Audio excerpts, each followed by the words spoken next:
The first Monday after retirement can feel strange in a way nobody prepares you for. You can plan the money, the date, and the final week. What is harder to plan for is the morning you realize nobody needs a decision from you today, and the building that gave you a role, a room, and a reason to arrive at 8:30 no longer expects you there. For years, that building did more than pay you. It placed you. It put you near familiar people without you having to arrange it. It gave your day a shape other people could recognize. It gave you a title, a room, a calendar, and a set of ordinary interruptions that told you where you belonged. And then, very quietly, the phone still works, the calendar still opens, but the old urgency does not come through it anymore. That is not the same as missing work. It is more specific than that. It is the discovery that work may have been carrying parts of your social life you did not know it was carrying. So when retirement begins, the question is not only what will you do with your time. The deeper question is what happens when the social machine that used to organize your time stops running. Most retirement advice is built around money, hobbies, purpose, and staying busy. Those things matter, but they are not the whole story. This episode is about something quieter and more structural. It is about the social infrastructure that work provided automatically. Not because the workplace was perfect, not because every colleague was a close friend, but because work created a repeated social world. The same faces, the same corridors, the same small greetings that did not need to be scheduled, the same title that told other people how to place you before you had to explain yourself. For some people, especially those whose daily social world was concentrated at work, retirement can remove a social system they never had to think about because it was always there. That is why the first weeks can feel disorienting even when the retirement itself was wanted. You can be relieved to stop working and still feel unsettled by the loss of the structure. You can be grateful for freedom and still miss being expected somewhere. What the research gives us is not a slogan about aging well. It gives us a better map of what work was doing socially and what has to be replaced on purpose. Work provided three things that most retirement plans never account for. The first function is proximity. Work put Robert near familiar people every day without requiring him to initiate contact. That matters because many adult relationships are not built from dramatic emotional moments. They are built from repeated low-pressure exposure. The person by the kettle, the colleague who asks how the weekend was, the receptionist who knows when Robert is early, the person who only ever talks to him for 30 seconds but has been doing it for 12 years. The second function is repetition. The same meeting room, the same Friday rhythm, the same people appearing again and again. Repetition turns strangers into familiar faces and familiar faces into a social world. It creates continuity without anyone calling it friendship. The third function is identity broadcasting. A job title tells other people how to approach you.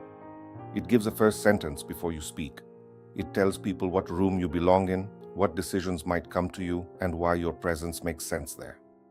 Researchers who study retirement adjustment have found that how it feels depends not only on the person, but on the wider context of roles, routines, and relationships around them.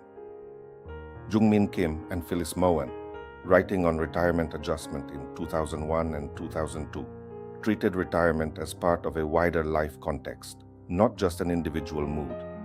That is important because it moves the question away from why am I not coping better? It asks instead, what context changed around me? In 1989, Robert actually published a theory in The Gerontologist that helps name this. One useful way researchers have described retirement adjustment is through continuity theory. The idea is that adaptation works best when people can maintain both internal patterns and external structures, familiar places, recognized roles, repeated relationships, and predictable time. Work provided all of those externally. Retirement can remove them simultaneously. The disorientation is not weakness. It is what happens when several external structures are withdrawn at once.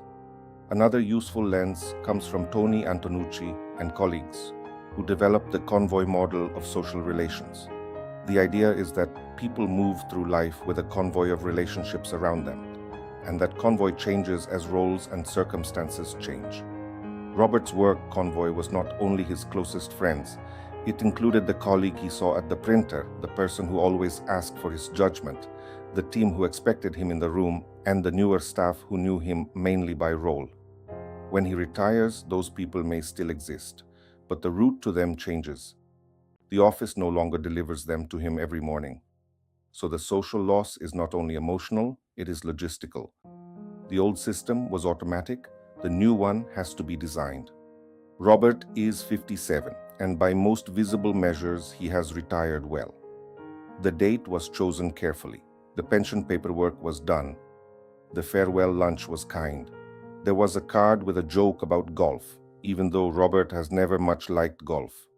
He does not regret leaving. That is the part he would want you to understand.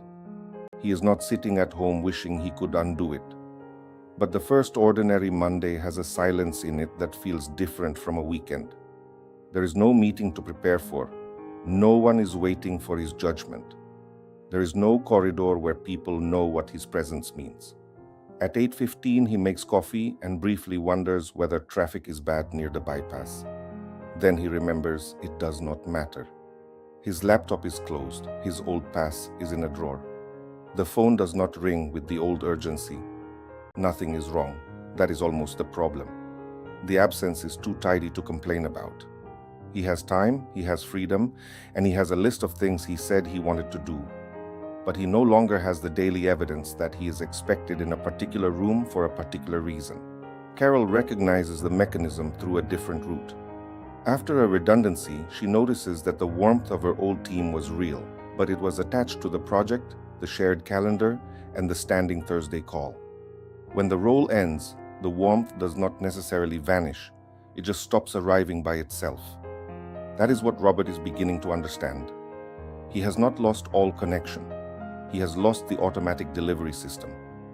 The practical question is not how to recreate the old job. It is how to replace the social functions the job was performing.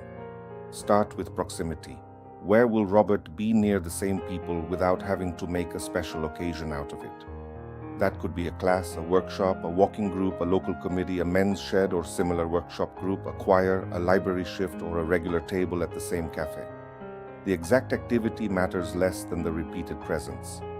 If every meeting is a one-off, familiarity has to start again every time. The second function is repetition. New social architecture needs rhythm. Weekly is usually better than occasional. Same place is usually better than scattered. Same people is usually better than constant novelty. This is where stay busy is too weak as advice. Busy can still be lonely if every activity is separate. A proper social container lets people accumulate around you. The third function is identity broadcasting. Robert does not need his old title back, but he does need roles that give other people a way to approach him. Treasurer, mentor, volunteer driver, beginner in the pottery class. The person who opens the hall on Tuesday morning. These roles may sound small, but socially they are powerful. They tell people why you are there. They give conversation somewhere to begin. They make your presence legible. In 2017, Mao, Blackwell, and Good studied people around retirement who were involved in community music. Their study was small, 11 participants aged 50 to 71, so it should not be treated as a universal formula, but it showed something useful. Community groups can provide rituals, membership, shared practice, and a place where identity is rebuilt socially. In other words, the group matters because it has architecture. Some people find that a gradual transition, part-time work, consulting, or a different role helps preserve some of that external structure while the new social world is being built.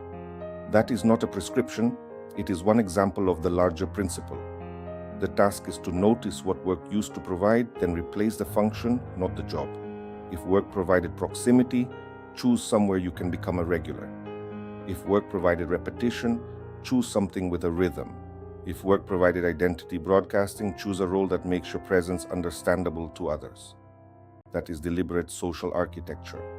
Not forcing yourself to be cheerful, not filling every hour, building the conditions under which connection has a chance to become ordinary again. There is a tender truth here that is easy to miss.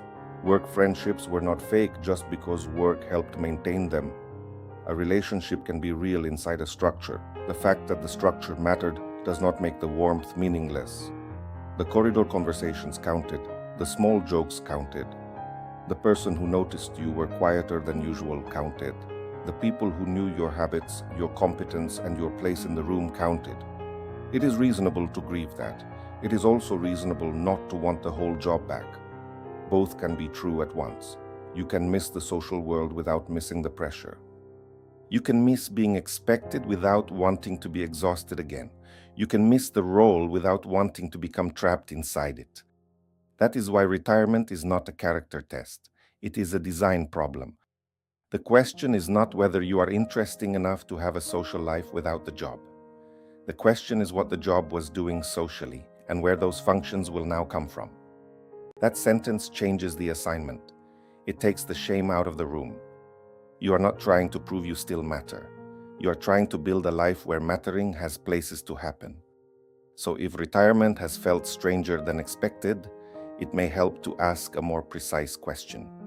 Not, why am I not enjoying this more? Not, why do I miss work when I wanted to leave? Ask what work was providing socially. Was it proximity? Was it repetition? Was it identity broadcasting? Was it all three? Once you can name the missing function, the next step becomes less vague. You are not trying to invent an entire new life by Friday. You are choosing one place where familiar faces can accumulate, one rhythm that repeats, one role, however modest, that helps other people know how to place you. That is how a social world begins to return. Not all at once, not as a replacement for the old one, as a structure you can genuinely inhabit. If this is the kind of question you want to keep thinking about carefully, the Connection Letter is a free weekly research digest I send every Saturday. One finding, one thing to try, one question. The link is in the description. This week, choose just one of the three functions. Where in the next month could you create repeated proximity to the same people without having to start from zero every time?